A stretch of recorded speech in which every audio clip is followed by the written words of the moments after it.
Pansin, mga nakatatandang Pilipino, kung ikaw ay nagigising ng 2, 3, o kahit 4 na beses bawat gabi para umihi, at pagod ka na sa putol-putol na tulog, manatili ka sa akin sa susunod na 30 minuto dahil ang ibabahagi ko ngayon ay maaaring tuluyang magbago ng iyong mga gabi. Ang tinutukoy ko ay isang simpleng kombinasyon ng tubig at luya na ipinapakita ng mga pag-aaral na makatutulong upang mabawasan ang pag-ihi sa gabi at maibalik ang mahimbing na tulog na nararapat sa iyo. Pero, heto ang mahalagang bahagi, kailangan mong inumin ito sa tamang paraan, sa tamang oras, dahil kung hindi, lalo mo lang palalalain ang problema. Bago tayo lumalim pa, may hihilingin ako sa iyo. Mag-comment ka ngayon sa ibaba at sabihin kung saan ka nanonood, nasa Maynila ka ba? Cebu? Davao? O baka naman nanonood ka mula sa ibang bansa? Ilagay ang iyong lokasyon sa mga komento. At kung ang pag-ihi sa gabi ay matagal nang nagnanakaw ng iyong tulog, i-type ang salitang para malaman kung tunay kang nahihirapan dito. Sige, hihintayin kita. Ngayon, hayaan mong sabihin ko ang isang bagay na baka ikagulat mo, ang paggising sa gabi para umihi, na tinatawag ng mga doktor na nocturia, ay hindi lamang dahil sa sobrang pag-inom ng tubig bago matulog. Ayon kay Dr. Marcus Drake, isang profesor ng urology sa University of Bristol, mahigit sa 50% ng mga taong lampas 60 taong gulang ay naapektuhan nito, 50%. Ibig sabihin, isa sa bawat 2 sa mga nakatatanda, at hindi lang ito nakakainis, delikado ito. Isang pag-aaral na inilathala sa Journal of Urology noong 2018 ang nakatuklas na ang mga nakatatanda na nagigising ng 2 o higit pang beses bawat gabi upang umihi ay may 21% na mas mataas na panganib ng pagkadulas at pagkabali ng buto. Pag-isipan mo yon, naglalakad ka sa dilim, antok pa, papunta sa banyo, at isang maling hakbang lang, maaaring magbago ang buhay mo magpakailanman. Pero heto ang hindi alam ng karamihan, ang problema ay hindi lang ang iyong pantog, kasama rito ang bato, kidneys, ang iyong mga hormones, ang sirkulasyon ng dugo, at pati na rin ang antas ng iyong stress. At diyan papasok ang luya at tamang oras ng pag-inom ng tubig. Pero pag-usapan muna natin ang eksaktong paraan mamaya. Una, tatanungin kita, sinabihan ka na bang huwag nang uminom ng tubig pagkatapos ng 6 ng gabi? Kung mag-comment ka at sabihin sinabihan ako niyan. Dahil ang payong iyan, bagamat parang may lohika, maaari talagang makasama sa iyo. Narito kung bakit. Ayon kay Dr. Jeffrey Burns, presidente ng National Kidney Foundation, malinaw niyang sinabi na ang sobrang pagbabawal sa pag-inom ng tubig sa matatanda ay maaaring humantong sa dehydration, stress sa kidney, at maging sa urinary tract infection. Kailangan ng tubig ng iyong mga bato para gumana ng maayos. Kapag kulang ka sa tubig sa maghapon, nagiging mas puro ang iyong ihi at naiirita nito ang lining ng iyong pantog, kaya parang gusto mong umihi ng madalas kahit kakaunti lang talaga ang laman. Isang masamang paikot-ikot na sitwasyon ito, kaya ano ang solusyon? Tamang timing at balanse, at dito nagkakamali ang karamihan. Ipapaliwanag ko muna ang siyensya, saka ko ibibigay ang eksaktong paraan na dapat mong sundan. Ang iyong katawan ay may natural na hormone na tinatawag na antidiuretic hormone o EA. Ang hormone na ito ang nagsasabi sa iyong mga bato na huwag munang palabasin ang tubig sa gabi upang hindi ka magising para umihi. Ngunit habang tumatanda tayo, bumababa ang produksyon ng EA sa ating katawan. Isang mahalagang pag-aaral ni Dr. Gary Stryker na inilathala sa American Journal of Kidney Diseases. Ang natuklasang ang EA production ay bumabagsak ng malaki paglampas ng edad na 65, dahilan kung bakit nagiging mas karaniwan ang pag-ihi sa gabi. Ang iyong mga bato ay literal na nagtatrabaho ng sobra dahil mahina na ang signal na nagsasabing dapat silang magpahinga. Dito naman pumapasok ang kapangyarihan ng luya, at hindi ako tumutukoy sa kahit anong inuming may luya lang, kundi sa luya na inihanda sa partikular na paraan upang mapabuti ang paggana ng bato, mabawasan ang pamamaga ng pantog, at mapaganda ang sirkulasyon. Ayon kay Dr. Sadeo Prasad mula sa University of Texas Lee Anderson Cancer Center, maraming pag-aaral na ang kanyang inilathala tungkol sa gingerol, ang aktibong compound sa luya.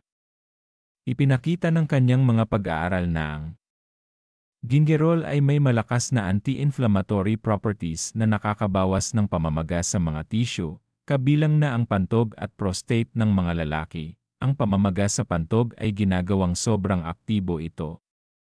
Nagpapadala ito ng maling senyales sa iyong utak na parang kailangan mong umihi kahit hindi pa puno ang pantog.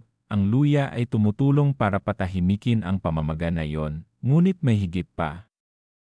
Isang pag-aaral noong 2016 na sa Journal Phytotherapy Research ang nakatuklas na ang luya ay pinapabuti ang sirkulasyon ng dugo at binabawasan ang fluid retention, lalo na sa mga paa at bukong-bukong. Alam mo yung pamamaga ng paa o bukong-bukong sa pagtatapos ng araw, ang likidong iyon ay kailangang mapunta kung saan at sa gabi, kapag nakahiga ka na. Bumabalik ito sa daluyan ng dugo at sinasala ito ng mga bato, kaya ka nagigising upang umihi. Tinutulungan ng luya na maiwasan ang pag-ipon ng likido sa unang pagkakataon pa lang. Ngayon, sandali lang at pag-isipan mo ang sarili mong karanasan. Namamaga ba ang iyong mga paa tuwing araw? Nararamdaman mo ba ang bigat sa iyong mga binti? Kung ay type ang namamagang paa, sa mga komento, gusto kong malaman kung ilan sa inyo ang nakararanas nito. Ngayon naman, pag-usapan natin ang tungkol sa tubig. Dahil kung mali ang paraan mo ng pag-inom ng tubig, masisira ang lahat ng ito. Narito ang protokol na pinagsama-sama mula sa iba't ibang pag-aaral. Kabilang ang pananaliksik ni Dr. Benjamin Breyer mula sa University of California, San Francisco, na dalubhasa. Sa kalusugan ng pantog ng matatanda, simulan mo ang iyong araw sa pamamagitan ng pag-inom ng 2 baso ng tubig sa temperatura ng kwarto, room temperature. Sa oras na ikaw ay magising, hindi malamig na tubig, room temperature. Ito ay magpapaandar sa iyong mga bato at maglalabas ng mga lason na naipon sa magdamag. Binibigyang diin ng pananaliksik ni Dr. Breyer na ang pag-inom ng mas maraming tubig sa umaga at tanghali ay nakaiiwas sa sobrang uhaw sa gabi, na siyang dahilan kung bakit ang ibang tao ay biglang umiinom ng marami bago matulog.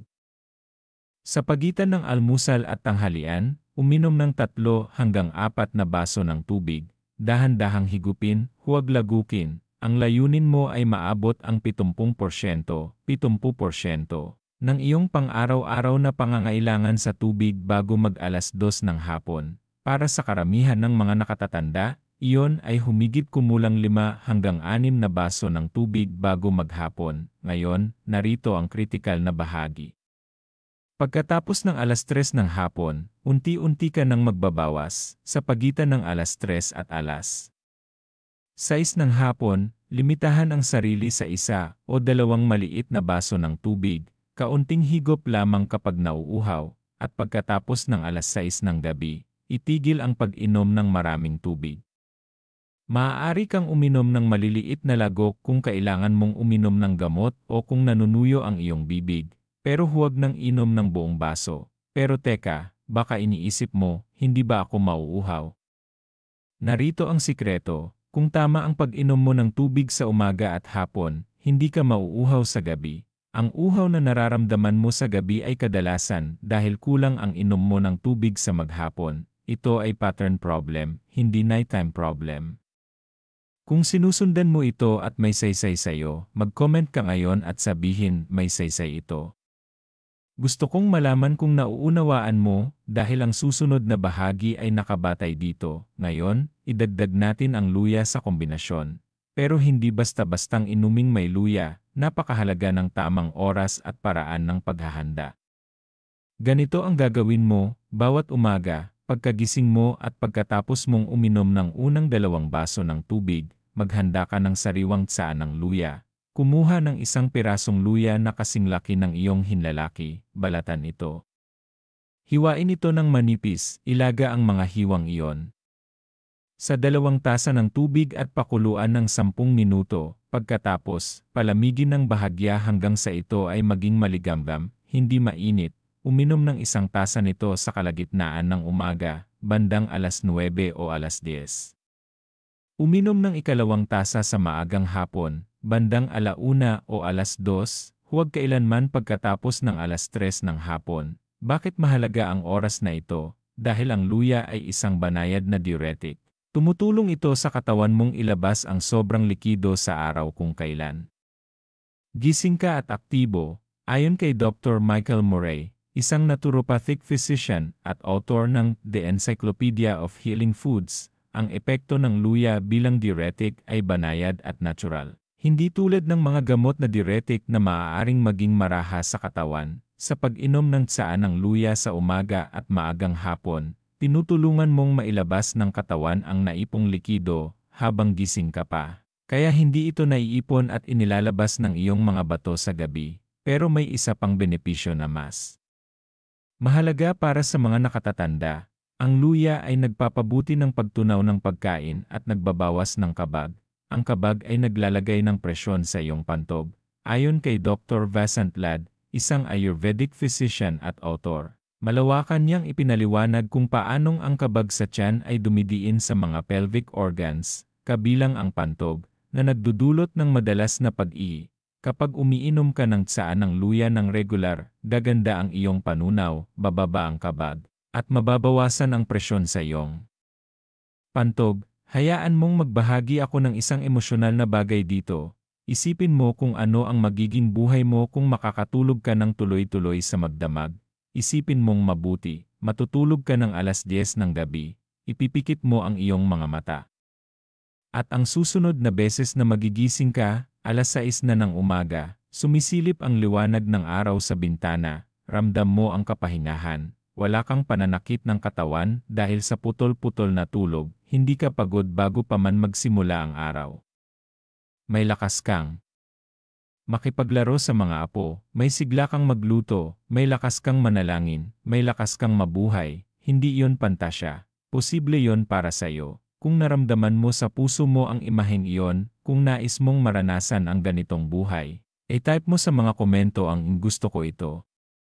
Ipaalam mong nandito ka pa. Ngayon, pag-usapan natin ang mga karaniwang pagkakamali ng mga tao. Dahil madalas kong makita ito at sinisira nito ang resulta. Pagkakamali #1, pag-inom ng malamig na tsaa ng luya. Ang malamig na inumin ay nagbibigay ng shock sa iyong sistema ng pagtunaw, lalo na habang tumatanda ka. Kailangan pang painitin ng iyong katawan ang malamig na likido bago ito magamit. Kaya bumabagal ang pagsipsip ng nutrisyon at maaari pang makairita sa iyong pantog, kaya laging inumin ang tsaa ng luya habang maligambam o nasa temperatura ng kwarto. Pagkakamali #2, paglalagay ng asukal o pulot sa tsaa ng luya sa gabi. Alam kong nakatutukso, pero ang asukal ay nagpapataas ng blood sugar at kapag tumaas ang blood sugar, kumukuha ang iyong mga bato ng tubig mula sa katawan upang palabnawin ito. Kaya mas marami kang ihi. Kung talagang gusto mong magpatamis ng tsaa ng luya, gumamit lamang ng kaunting raw honey, at para lang sa umagang tasa, hindi sa hapon. Pagkakamali #3, pag-inom ng ibang likido pagkatapos ng alas 6 ng gabi, sa paniniwalang hindi ito kasali. Kape, tsaa, juice, soft drinks, sabaw, lahat ng ito ay binibilang-bilang fluid intake. Maraming nakatatanda ang umiinom ng 3 tasa ng kape pagkatapos maghapunan nang hindi namamalayang ang caffeine ay isang bladder irritant at diuretic. Ayon kay Dr. Leslie Rickey, isang urologist sa Yale School of Medicine, ang caffeine ay nagpapataas ng aktibidad ng pantog at produksyon ng ihi kung mahilig ka sa kape sa gabi. Naiintindihan ko, pero ito ang isang malaking dahilan kung bakit nagigising ka sa gabi. Kailangan mong pumili. Kape sa gabi o tulog na walang gising, hindi mo pwedeng makuha pareho. Pagkakamali #4, ang pag-inom ng tsaa ng luya kasabay ng diuretic na gamot sa maling oras. Maraming nakatatanda ang umiinom ng gamot sa alta presyon o sa puso na diuretics, ibig sabihin, pinaparami nito ang pag-ihi. Kung ikaw ay umiinom ng ganitong gamot, kausapin mo ang iyong doktor tungkol sa pag-inom nito sa umaga, hindi sa gabi.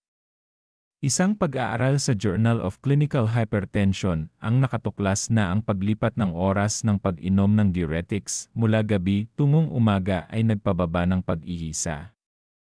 Gabi, nocturia, ng 38%, 38%, napakalaking bagay niyan. Pero tandaan, dapat kang kumonsulta muna sa iyong doktor bago baguhin ang oras ng pag-inom ng kahit anong gamot. Kung pamilyar sa iyo ang alinman sa mga pagkakamaling ito, mag-comment sa ibaba at sabihin guilty. Walang husgahan, lahat tayo ay natututo. Ngayon, narito ang kumpletong araw-araw na protokol sa isang malinaw na buod para masimulan mo na agad bukas ng umaga. Alas 6 ng umaga o oras ng paggising. Uminom ng 2 baso ng tubig na nasa temperatura ng kwarto, room temperature. Kaagad pagkagising, alas 7 hanggang alas 8 ng umaga, maghanda at uminom ng unang tasa ng sariwang tsaa ng luya. Dapat maligamgam, hindi mainit. Alas 8 ng umaga hanggang alas 2 ng hapon, uminom ng 3 hanggang 4 na baso pa ng tubig sa loob ng mga oras na ito. Dahan-dahang higupin, huwag lagukin. Alauna hanggang alas 2 ng hapon, inumin ang ikalawang tasa ng tsaa ng luya. Alas 3 hanggang alas 6 ng hapon. Bawasan ang pag-inom ng tubig.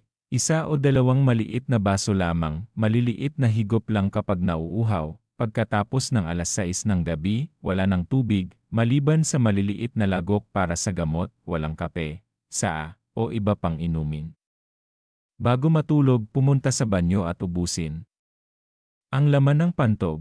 Kahit hindi mo ramdam na kailangan mong umihi, umupo at mag-relax, hayaan mong ganap na ma-empty ang pantog. Sundin ang protokol na ito araw-araw sa loob ng 2 linggo. Bigyan mo ang iyong katawan ng panahon para masanay. Ayon kay Dr. Jasprit Sandhu, isang urologist sa Memorial Sloan Kettering Cancer Center, ang bladder retraining ay nangangailangan ng consistency. Ang iyong pantog ay maaaring nasanay na sa maling pattern sa loob ng mga buwan o taon, hindi ito maayos. Magdamag. Pero kung magpapatuloy ka, makikita mo ang pagbabago. Ngayon, pag-usapan natin ang mga dagdag na salik na maaaring makatulong o makasira sa iyong progreso. Ang iyong posisyon sa pagtulog ay mahalaga. Kapag nakahiga ka ng patag, mabilis na bumabalik ang likido mula sa iyong mga binti papunta sa dugo, na nag-o-overload sa iyong mga bato, kidneys, sa gabi. Ayon kay Dr. Thomas Griebling, isang geriatric urologist sa University of Kansas. Inirerekomenda niya na itaas ang iyong mga binti. Nang 1 oras sa hapon, umupo sa recliner o humiga na may unan sa ilalim ng mga binti. Tinutulungan nitong maproseso ng katawan ang sobrang likido bago matulog para hindi ito maipon sa mga bato pagsapit ng alas 2 ng umaga. Mahalaga rin ang iyong pagkain. Ang maalat na pagkain ay nagpapapanatili ng tubig, water retention. Kung kumain ka ng sinigang o adobo na maraming asin sa gabi, mag-ipon ka ng likido sa katawan at i-filter ito ng mga bato mo sa gabi. Ayon kay Dr. Mark Moyad mula sa University of Michigan Medical Center, ang pagbawas ng asin sa pagkain sa gabi ay malaki ang epekto sa pagbabawas ng pag-ihi sa gabi. Kaya kainin mo ang pinakamaalat mong pagkain sa tanghalian, hindi sa hapunan. Mahalaga rin ang stress. Kapag ikaw ay na-stress o kinakabahan, ang katawan mo ay nagpo-produce ng cortisol. Ang mataas na cortisol ay nakakaistorbo sa hormonate ginagawang hindi epektibo ang mga bato. Ayon kay Dr. Robert Sapolsky, isang neuroendocrinology researcher sa Stanford University, ang matagal na stress ay direktang nakakaapekto sa kidney function at urinary patterns. Bago matulog, maglaan ng 10 minuto para manalangin, mag-meditate, o huminga ng malalim, pakalmahin ang isipan mo. Magpapasalamat ang iyong pantog. Ngayon, hayaan mong magtanong ako ng personal. Ilang taon mo nang pinapasan ang problemang ito? 1 taon? 5 taon? 10 taon? Mag-comment sa ibaba at sabihin, 5 taon, 10 taon, o kung gaano nakatagal. Dahil gusto kong maunawaan mo ang isang bagay, hindi mo kailangang magdusa pa, sapat na ang mga gabing walang tulog. Sapat na ang pagkapagod. Sapat na ang inis, panahon na para sa pagbabago. Ngayon, tugunan natin ang ilang partikular na alalahanin na karaniwan sa mga Pilipinong nakatatanda. Paano kung may prostate enlargement ka? Para sa mga lalaki, ang pinalaking prostate ay karaniwang sanhi ng pag-ihi sa gabi. Ang luya ay makakatulong dahil binabawasan nito ang pamamaga ng prostate. Isang pag-aaral sa British Journal of Nutrition noong 2012 ang nakatuklas na ang ginger extract ay nakababawas ng mga marker ng pamamaga sa prostate. Pero, kung malaki na talaga ang iyong prostate, kailangan mong pagsamahin ang protocol na ito sa medikal na paggamot, kumonsulta sa isang urologist, huwag magtiis ng tahimik. Paano kung may diabetes ka? Ang mataas na blood sugar ay nagpaparami ng pag-ihi dahil tinutulungan ng mga bato mong mailabas ang sobrang glucose. Kung diabetic ka, mahalaga ang kontrol sa blood sugar. Pero makatutulong pa rin ang protocol na ito ng tubig at luya dahil pinapabuti nito ang kidney function at binabawasan ang iritasyon. Ng pantog, siguraduhin lamang na minomonitor mo ang iyong blood sugar at kumokonsulta sa iyong doktor. Paano kung umiinom ka ng maraming gamot? Maraming nakatatanda ang umiinom ng 5, 6, minsan 7 o higit pang klase ng gamot araw-araw. At alam mo ba? May ilan sa mga ito na direktang nakakaapekto sa iyong pag-ihi. Mga gamot sa alta presyon, gamot sa depresyon, gamot sa pananakit, lahat yan ay pwedeng makaapekto sa pantog mo. Huwag kang titigil sa pag-inom ng gamot nang hindi kumukonsulta sa iyong doktor. Pero mag-schedule ka ng appointment at sabihin mo ng direkta, "Dok, alin sa mga gamot ko ang pwedeng dahilan ng madalas kong pag-ihi sa gabi? At pwede ba nating baguhin ang oras o dosis nito?" Minsan, simpleng pagbabago lang ng oras ng pag-inom ng tableta ang nakakagawa ng malaking pagkakaiba.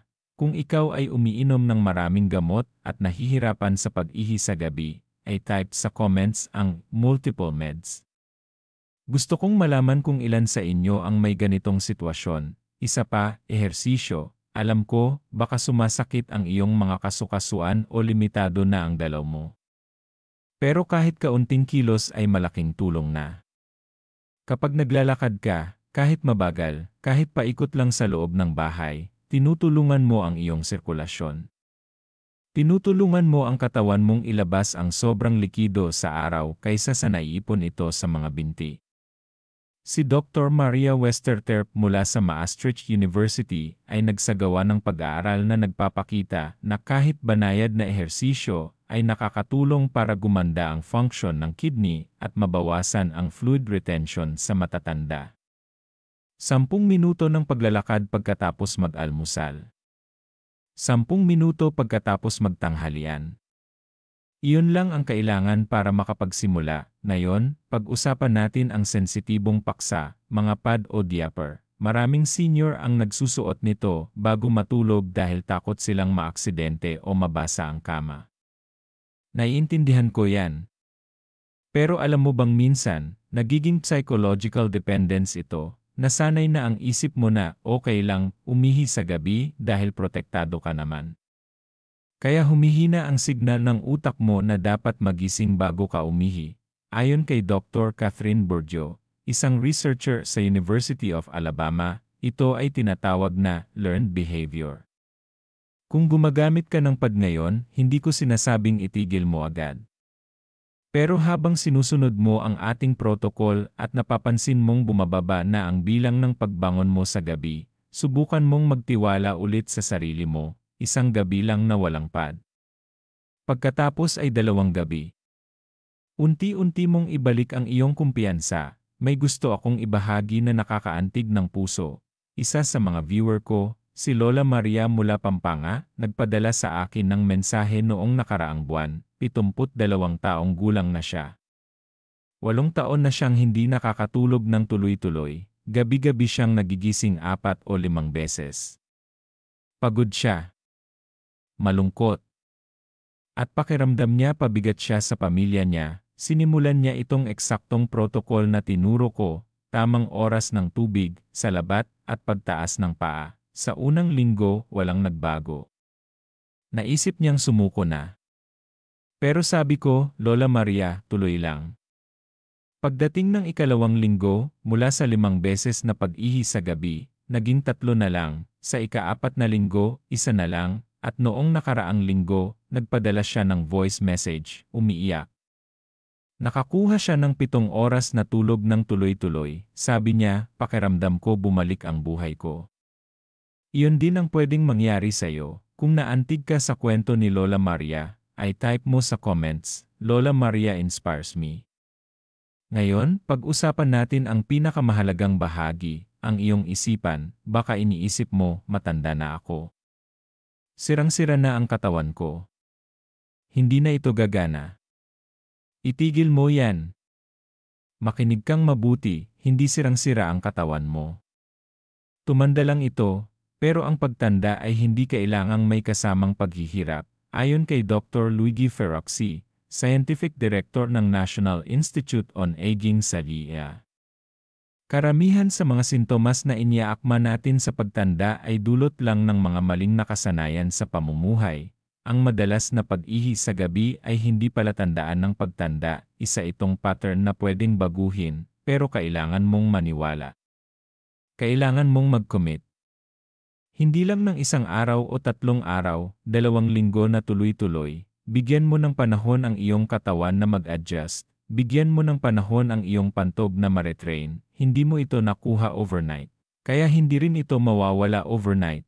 Pero kung magiging consistent ka, makikita mo ang pagbabago. Bago tayo magtapos, paalala lang, kung hindi ka pa nakasubscribe sa Gintong Sustansya, pindutin mo na ang subscribe button at i-on ang notification bell dahil linggo-linggo akong nagbabahagi ng mga health tips na may ebidensya para sa mga Pilipinong senior. At kung nakatulong sa iyo ang video na ito, bigyan mo ito ng thumbs up. Ang simpleng thumbs up na yan ay tumutulong kay YouTube na ipakalat ang video na ito sa mas maraming senior na nangangailangan. Ngayon, huli kong mensahe para sa iyo. Ngayong gabi, bago ka matulog, tumayo ka sa harap ng salamin, tumingin ka sa sarili mo. At sabihin mo ng malakas, karapat-dapat akong magkaroon ng mahimbing na tulog. Karapat-dapat akong magising na malakas. Karapat-dapat akong maging masaya sa aking pagtanda. Sabihin mo ito ng may buong puso dahil totoo ito, buong buhay mo, nagtrabaho ka. Nagpalaki ka ng anak. Nagtiis ka. Nagbigay ka. Ngayon, karapat-dapat ka ng makapagpahinga. Karapat-dapat ka sa kapayapaan, at sa tulong ng simpleng protokol na ito, tamang tubig at salabat, makakamit mo iyon. Pero kailangan mong kumilos, simula bukas ng umaga. Gawin mo ang mga itinuro ko, isulat mo kung kinakailangan, mag-set ng alarm sa telepono mo, o ipasabi sa anak o apo mo para maalala mo, at may isa pa akong paalala. Kung sinunod mo na ito ng 4 na linggo ng tapat, pero patuloy ka pa ring nagigising ng maraming beses, magpatingin ka sa urologist. Maaaring may ibang dahilan, bladder stones, liwe, prostate cancer, o bladder cancer. Totoo ang mga sakit na ito at nangangailangan ng gamutan. Ang protokol na ito ay makapangyarihan, pero hindi ito himala. Gumagana ito sa karamihan kapag ang sanhi ay lifestyle at pagtanda lamang. Pero kung may medical na problema, kailangan ng doktor. Kung handa kang sumubok ng 2 linggo, ay type mo ngayon sa comments, I commit. Kapag sinabi mo ito ng malakas o isinulat mo ito, mas malaki ang tsansa mong tuparin ito. At gusto kong marinig ang progreso mo. Pagkalipas ng 1 linggo, bumalik ka rito at mag-iwan ng comment, mas mahimbing ba ang tulog mo? Mas madalang ka bang nagigising? Ibahagi mo ang karanasan mo. Baka ang kwento mo ang maging inspirasyon ng isa pang senior na halos sumuko na. At isa pa, ibahagi mo ang video na ito, ipadala sa kaibigan mo sa simbahan, sa kapitbahay mo. Sa kapatid mo, sabihin mo, panoorin mo ito. Dahil ang kaalaman ay makapangyarihan kapag ibinabahagi, ilang buhay kaya ang pwedeng magbago kung ipapasa mo lang ito, huwag mong sarilinin. Habang nagtatapos tayo, gusto kitang ipagdasal, na saan ka man ngayon, sa Maynila, sa probinsya, o abroad, idinadalangin ko na bigyan ka ng Diyos ng lakas, na pagalingin niya ang iyong katawan, na ibalik niya ang iyong mahimbing na tulog, na bukas paggising mo, may pag-asa at determinasyon kang baguhin ang iyong kalagayan. Hindi ka nakalimutan, hindi ka masyadong matanda, mahalaga ang iyong kalusugan, mahalaga ang iyong pahinga, mahalaga ang iyong kagalakan. Salamat sa paglalaan ng 30 minuto kasama ko. Salamat sa pagtitiwala mo sa akin sa iyong kalusugan. At salamat sa pagiging bahagi ng Gintong Sustansya Family. Ngayon, kumilos ka na, inumin mo ng tama ang tubig mo, gumawa ng salabat, itataas ang mga paa, at maghanda para sa pinakamahimbing na tulog sa loob ng maraming taon. Naniniwala ako sa iyo, at nandito ako kasama mo sa bawat hakbang. Pagpalain ka ng Diyos.